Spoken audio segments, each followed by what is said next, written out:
Welcome back to the channel, everyone. I'm here today with my friend Dan. We're gonna have a fun little collaboration video and discuss a few little topics and have some fun. Let's get to it. Okay, so we're back. I'm here with my friend Dan. Dan, so thanks for joining me today. Yeah, glad to be here.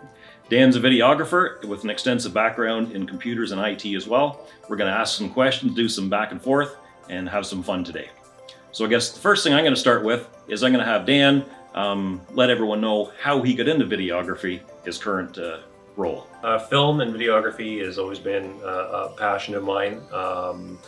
Back in the day, I was, for many years, I was doing IT, basically to pay the bills, right? But, I was doing videography and filmmaking of shorts and different projects and things like that, just as a hobby. But I got to a point where it's like, you know what? I think I really kind of need to be doing what I'm really passionate about, and I made the career change. So, I still love computers and technology and all that sort of thing, but this is obviously what I'm very passionate about. And, like they say, when you're doing what you love, you never work a day in your life. Yeah. So yeah, I started my own videography business, Convergence Media. We'll have some links in the description below. Absolutely. And you can check out my website, my Instagram, Facebook, for all kinds of services for, a small business promotion, real estate, if you're looking to sell real estate listing, tourism, anything, your business or yourself personally may be looking to promote. I mean, nothing has a bigger impact than professionally made video, right? Absolutely, for sure. Yeah. As Dan said, there'll be links in the description below with all of his social media accounts. I encourage everyone to go check him out and give him a like and a follow. It'd be fantastic. So from there, I guess, thank you very much, Dan. Kind of goes along with my story a little bit. Yeah. I actually didn't enjoy computers so much until I had to use them in college.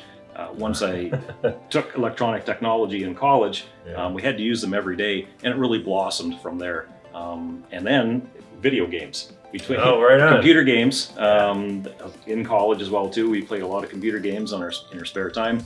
So it really blossomed from there. And then I started my own home business back in around 2002, doing computer service and repair. And then I eventually purchased this business in 2015. So that's my history coming along. And again, to say that I hated computers in high school and before that, I think it's come a long way from there. Outside of the videography and the computers, let's talk about some hobbies. Yeah. What are some of the hobbies that you have, Dan? Oh, well, you mentioned video games, and I know that yourself, you're a big fan of retro gaming. Yes. And old consoles and things like that. I'm a huge fan of that kind of stuff too. I love modern gaming as well. But yeah, I'm a huge gamer. For sure, old and new. I got a PS5, I got a PS2, I got emulators and different things like that. So I love. I'm a big gamer. But yeah, I mean, I think before videography, filmmaking was a hobby, and computers was the job. I think that's kind of switched now. So computers has now kind of become a hobby. I still stay on top of my upgrades, so I can do the modern gaming, keep up with the modern gaming. You got to keep up with your upgrades, yes. right? So so I'm still a technology enthusiast. I'm a big nerd, I'm a huge Marvel fan, Star Wars fan. I collect a lot of nerdy things. I also avid fan of darts and pool and poker. Okay. So, yeah. Excellent. Yeah. How about you? All right. Well, very similar as we touched on video games. Been playing video games since the days of NES and the Atari before that. Mm-hmm. I don't get much time anymore. I still enjoy it, and I've got a bunch of consoles too, but I just don't have the time to play anymore. Outside of video games, I never really fit the mold sort of as a geek or a nerd, although I am, but I do like comics as well too, like Star Wars and Star Wars, Star Trek, and all the Marvel, all that sort of thing. But in addition to that, I'm a huge snowmobiler. I've been snowmobiling for a long time. This winter was terrible, not much snow. Everyone knows that. Some people like that, but outside of that, I golf. I don't know why, because I'm terrible at it, but Same here. I should quit. But I do enjoy it when I get out there. Normally I enjoy it as I'm finishing. Other than that, I study martial arts. I've been taking karate now for about 12 and a half years consecutively now. The biggest thing I do right now is chess. I'm a huge fan of chess. Oh, I love chess. I play a lot of chess, so there we go. Yeah. Should have games sometime. Yeah, absolutely. Yeah. Let's move on to another one here, which is a big one for me that, and we're both going to discuss that. Microsoft versus Apple. And what are your thoughts on that? And which do you prefer, and for what reasons? Well, back when I was doing IT consistently, I get that question a lot. Like, what do you prefer, PC or Mac? And now obviously there's the sort of rivalry between Android and iPhone. Yeah. What I used to say all the time, my sort of mantra was, there's pros and cons to each. I think with PC, it's got the leg up in terms of compatibility. You don't really have to concern yourself too much about what's going to work or hardware or software wise with your PC. But there is a bit of maintenance involved. You have to kind of stay on top. But I mean that's the price you pay, I think, for the compatibility. Yes. With Apple, it's the opposite, right? I mean, you may kind of struggle a little bit with having things be compatible with your system, but you don't really have to concern yourself too much about the maintenance. So there's a little bit of a trade-off. Personally, I would rather put in a little bit of maintenance so I can have that compatibility and just basically have it all. There's no real drawback there. And in terms of iPhone and Android, I am an Android fan.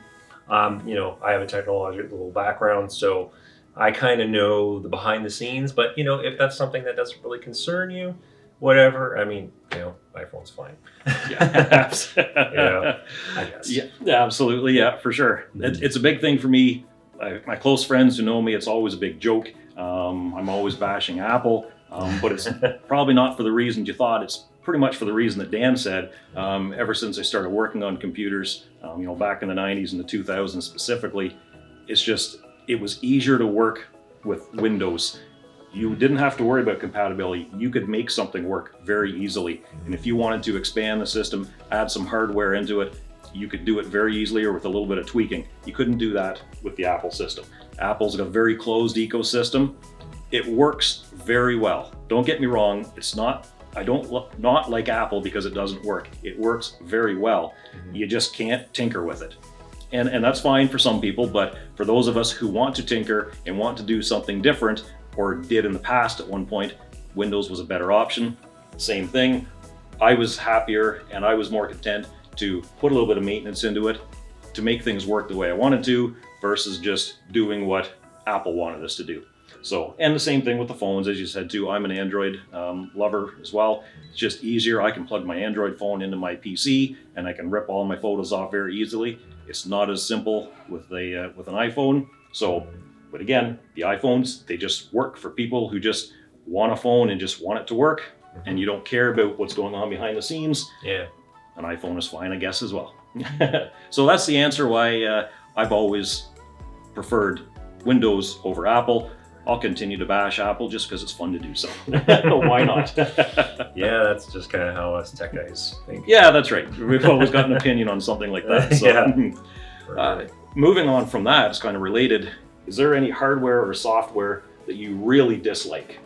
Hardware or software I really dislike? Because it's more fun to talk about what we dislike than what we do like. So. Yeah, I guess that's kind of true, right? Yeah, I'm kind of the same mindset as you, I think. I mean, I'm not an Apple fan, to be brutally honest, because like you say, I mean, I know what goes on behind the scenes. I have that tech background.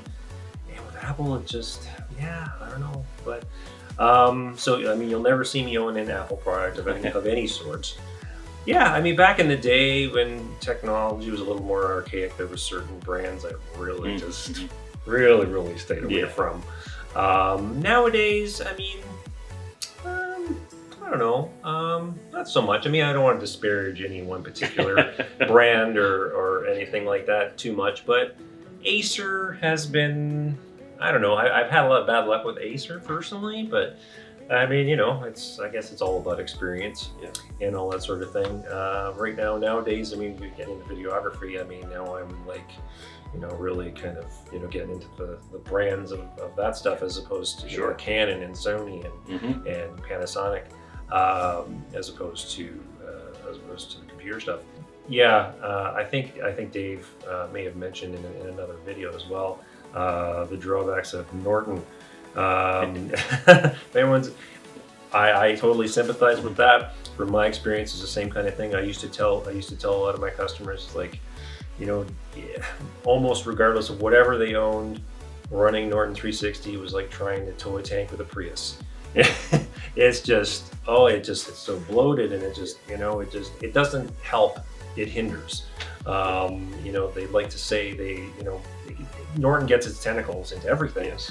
And it really is kind of, so my personal thing, I would advise people stay away from Norton. Dave will tell you the same thing. Check my other YouTube, it tells yes, that too. Exactly. McAfee is another one. I think you mentioned that as well in another video.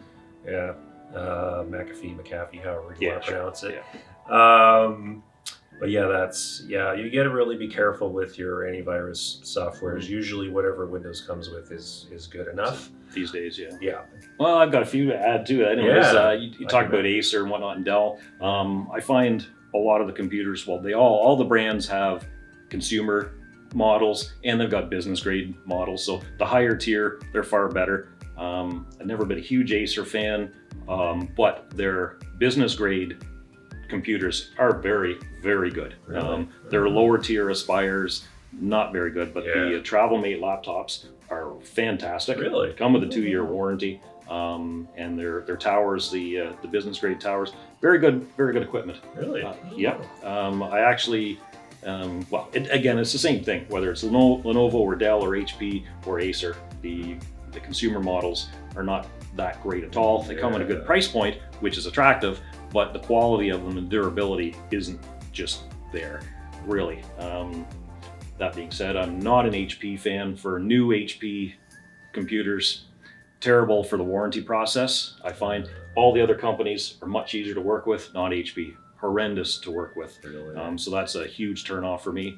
Probably my biggest hatred goes towards wireless printers, though. Wireless printers are terrible. Worst thing I've dealt with in 20 some years or whatever. Specifically the low end ones that don't have an LCD panel where you can manually enter the Wi-Fi password in. You have to use an app or something, or plug it in with the USB cable first and then convert it. That sounds like a pain. They're just a pain when it comes to that. So wireless printers, I love to bash on them. And software wise, I mean, other than the antivirus, which we've discussed, Norton, McAfee, that sort of thing, AVG, Avira, Outlook, Microsoft Office, I love Excel for sure, particularly. Okay. Love working in spreadsheets. But Outlook, spoken like a true nerd. Yeah, that's right, exactly. But Outlook, I curse it. It's prone to corruption. It's just very problematic. Yes, the whole suite is, it's a productivity suite, and it does well when it's integrated with everything else. When it works, it works. When it works, it works. But when Outlook doesn't work, it's just aggravating. Aside from that, you've got Adobe. Adobe's update service seems to take over at times and just will put everything to a crawl. For sure, you have to kill the update service. It doesn't need to be running all the time, sort of thing, and it'll drag your computer to a halt, sort of thing. Other than that, I think that's probably it. There's some other minor things or annoyances at times, but those are the big things there, really. Yeah. I think for sure. Other than Chrome and its multiple instances running all the time. Oh, yeah, what's up with that? Jeez. Yeah. Why, Google? Yeah. Why does there need to be 10 instances of Chrome Chrome running in the background right, all the time? Is it really necessary? Taking up all our memory. Exactly, that's right. I'm stubborn when it comes to certain things, but I use all this software regularly, so I see it happening so often, right, that it's just irritating at times. So you're bound to see a lot of the times where it is working well and it's not working well. Absolutely. As opposed to the end user, they may just see one or the other. That's right, exactly. You know, That's yeah. right. You see both, and then you notice trends, and yeah, for sure, that's exactly right. Yeah.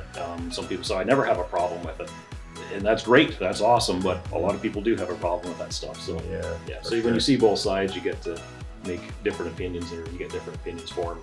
Yeah. Sort of thing. And I think I kind of have maybe sort of a different opinion of Adobe. I know what you mean by like a lot of stuff running in the background. Adobe Cloud, Creative Cloud, things like that running in the background. Yeah. is not fun.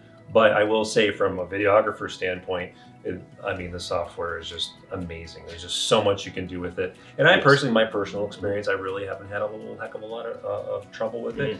I don't like the stuff running in the background. That's not necessary, but I mean, you know, like Premiere and things like that are just amazing for productivity for what I do. It is. There's no denying that. I mean, we've used it. I've used it, seen it, and I know how powerful it is and how good it is. It is a fantastic program, but there's something with that update service in particular that gets stuck running when nothing else is running. There. And it's there, and it can really cause problems. So I think that's all we had for today. That was just a little quick get to know each other, and you know, just a little back and forth and have some fun. And again, I want to introduce Dan. And thank you very much, Dan, for coming on here. And you know, it was great. I really appreciate everything. And you set up and do this. You did this video for me here, so it's really appreciated. And thank you so much, Dan. Yeah, thanks for having me. All right, you're very welcome. Thanks for coming.